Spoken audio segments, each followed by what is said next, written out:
li mu ngi nii toog tey. kii nag moom mooy ki dëkk Bambey ci dëkk bi ñu duppee. waxal jàmm waaye yàlla dogal na ni moom du waxkatu jàmm moom. léegi yéen internet wax leen. bu ci dugal internet dañ ñuy dagg sama xaritu xol.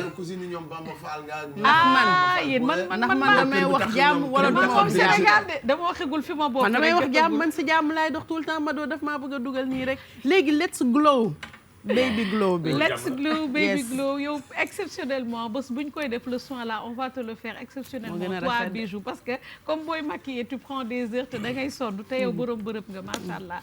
donc baby glow mu nekk lenn loo xamante ne en ce moment c'est très prisé dafa xew ci jamono comme ni ñu koy waxee tout le temps esthétique dafa am yoo xamante ne dañuy naan ay tendance la donc ça nous vient directement de la Corée ñoom ñoo ko génnee mu nekk benn traitement boo xamante ne ça permet d'unifier et de masquer toutes les imperfections yi nga xamante ne moom moo nekk ci kanam et le plus intéressant c'est d'hydrater en même temps li nga xamante ne moom moo di peau nit ki. comment ça se fait di ngeen ko gis léegi ci élément bi nga xamante ne demoon nañ ba Zurich dem ci salon de coiffure ki nga xamante ne moom moo di Aminata Tall ba Zurich moom tamit nekk fa jigéen di fa bay waaram macha allah di représenter bu baax li nga xamante ne moom moo di Sénégal ci côté Suisse la nekkee. donc li ñuy def rek dañuy dem xool li nga xamante ne moom moo di élément bi pour ngeen gën a mën a comprendre bu ñu ñibbisee bu ñu retourné waatee fii ci Dakar ma gën leen ko ficcil Xaadim bàyyi ma.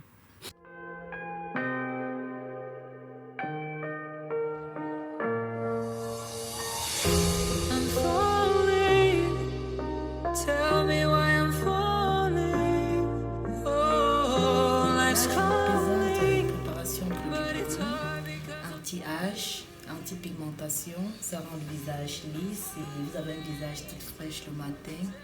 Et là, vous ne mettez plus de make-up.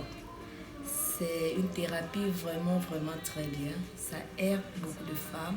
Pour ceux qui ont des acnés, la pigmentation, les problèmes de la peau, ça ne se voit plus. Et vous êtes magnifique avec. Là, on commence. Je commence par le mélange de Baby Glow. C'est un mélange de liquide, de make-up. Et on la mélange par rapport à la peau. Vous regardez la peau, la couleur de la peau, comment ça va aller avec. Là, je le mets sur le visage. On me masse.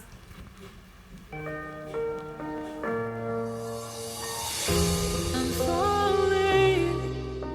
Tell me why I'm falling. Oh, life's calling, but it's hard because I'm falling. I'm falling. Tell me why I'm falling. Oh, life's calling, but it's hard because I'm falling. Falling, falling, falling, falling,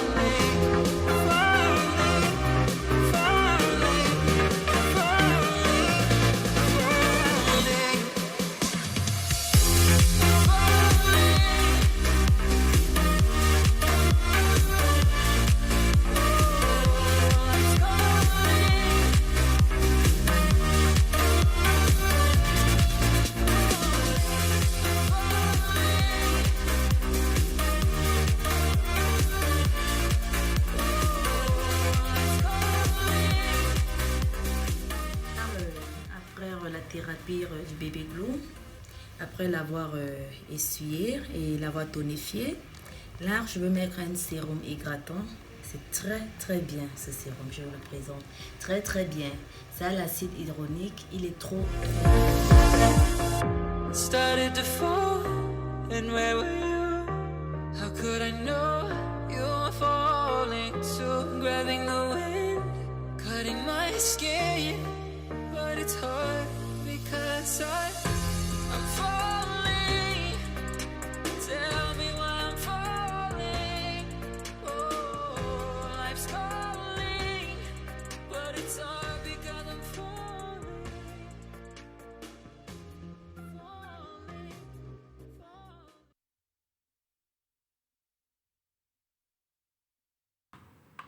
voilà pour borom nga ni pour borom bërëb teel yi la. yi nga xamante ne dañuy jékki saay rek jóg war a dem ñu betti leen comme yow parfois ñu woo la ne la tu as un plateau ni d'urgence wala war nga dem tourner fenn da ngay ñëw rek toog parce que c'est très rapide ba pare li nga xamante ne moom lañ koy defee pour expliquer ko ñu ko comprendre donc mu nekk benn traitement boo xamante ne boo ko defee tu n'auras plus besoin de te maquiller parce que comme ni ngeen di ko gisee dañuy commencer en fait on peut dire que c'est un style de maquillage permanent parce que comme ni ñu ko waxee da ngay désinfecter peau wu nit ki ba pare boo désinfecter peau bi ba pare da nga koy defal nag benn crème anesthésiante. Pourquoi la crème anesthésiante? Parce que dafa am appareil boo xamante ne dafa am ay petites aiguilles yoo xamante ne moom ngay jël li ñu duppee fond de teint bi donc fond de teint bi dañuy jël appliqué ko ci kanamu nit ki grâce à cet appareil là ñu tuddee ko le roller wala doté de micro aiguille moom laa leen doon wax donc roller boobu ngay jël appliqué ko ci kanam bi ce qui veut dire que dafay ubbi pores yi et le fond de teint pénètre au niveau day dugg ci biir pores yi. Ce qui veut dire que après. Mais ça bouge pas les pores ça. Ça bouge pas les pores non du tout parce que dafay tijji li nga xamante ne pores yi et on met à l'intérieur li nga xamante ne moom moo di fond de teint bi et tenez-vous bien parce que dafay booster production de collagène bi on dit que tout le temps la collagène même parfois sunu corps daf koy produire donc parfois pour le booster tu peux prendre li nga xamante ne moom moo di des comprimés à base de collagène donc ce qui veut dire que boo ko ci defee ça bouge pas du tout les pores mais ça va donner un teint plus lumineux donc ton teint il sera très illuminé. Et du coup tu n'auras plus besoin de te maquiller c'est parce que comme si tu es déjà maquillé alors que tu n'as pas mis de fond de teint parce que le fond de teint il est à l'intérieur maintenant de ta peau. Et puis du takk sa benn yére. Du takk ci sa kii mais quand même ça se fait pas en une seule séance parce que il faut le faire en plusieurs séances comme ni nga ko waxee donc il faudra 2 à 3 séances mais il faut juste savoir que ces séances là elles sont espacées en 15 jours boo defee benn yoon la première séance tu attends pendant 15 jours pour le faire mais maintenant quand même il y a des conseils à faire parce que tu peux pas faire le soin là aussitôt nga jékki saay quelques jours tu vas à la piscine ou bien donc on te demande tout le temps d'éviter d'aller à la piscine ou d'éviter de te maquiller tout le temps parce que c'est du maquillage que tu as incorporé dans ta peau donc da ngay permettre mais soo demee piscine day deñ au fait daf koy gën a gaaw a dindi donc bu fekkee dem nga ba mu tëddal la nga jaral la ñu defal la ko parce que j'ai dit c'est avec des aiguilles c'est vrai que ça fait pas mal mais tu sens que am na leen loo xamante ne day picoter quoi ça picote mais ce qui est intéressant c'est qu'on t'applique avant de faire le soin un produit anesthésiant ce qui veut dire que quand ça buy jam tu sens pas du tout que on est en train de te piquer. C'est un peu sur le même principe des tatouages. Voilà, c'est un peu sur le même principe du tatouage ou bien du microblading, c'est des trucs comme ça en ce moment. Mais moi j'avais une question. Combien de temps ça va durer et est-ce qu'après, par exemple, c'est un peu comme le maquillage permanent qu'après un certain moment ça part ou comment ça fonctionne? À certains moments ça part, donc d'où l'utilité maintenant. Si tu le fais une fois, il faut vraiment suivre les 3 séances, c'est obligatoire. Donc dès que tu fais ta première séance, tu laisses ta peau reposer, tu évites tout ce qui est piscine, toutes ces choses-là et pendant 15 jours, tu refais la 2e séance.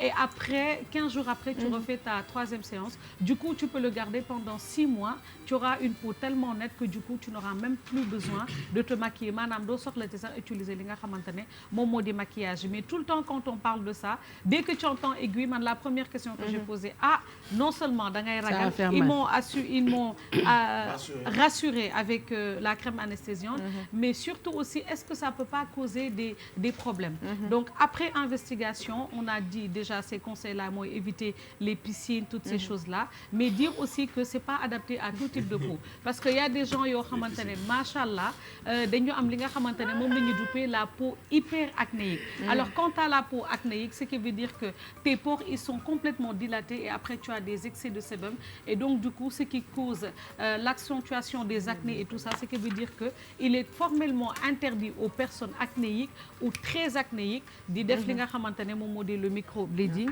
et aussi éviter les femmes enceintes aussi ne doivent pas faire ce soin-là parce que ñoom la plupart dañ leen di calculer bu baax a baax donc il faut qu'elles fassent attention mais en ce moment c'est un soin qui est très top pour les gens yi nga xamante ne dañuy yàkkamti wala dañuy gaaw a jóg ou bien ils ne sont pas du tout forts en maquillage ils peuvent se permettre de faire ce soin-là et ils vont pas le regretter parce que la peau non seulement elle sera bien unifiée. Tu vas perdre tout ce qui est imperfection au niveau du visage. Tu n'auras plus de taches noires et tu auras une peau très hydratée, ce qui veut dire que ta peau elle sera éclatante, elle sera bien illuminée. D'où le nom Baby Glow. Voilà, d'où le nom Baby Glow. Comme une peau de bébé. Voilà. Mais Mado, après investigation criminelle et enquête, on s'est rendu compte que c'était pas dangereux pour la santé. Effectivement. Donc mun ngeen ko def dafa am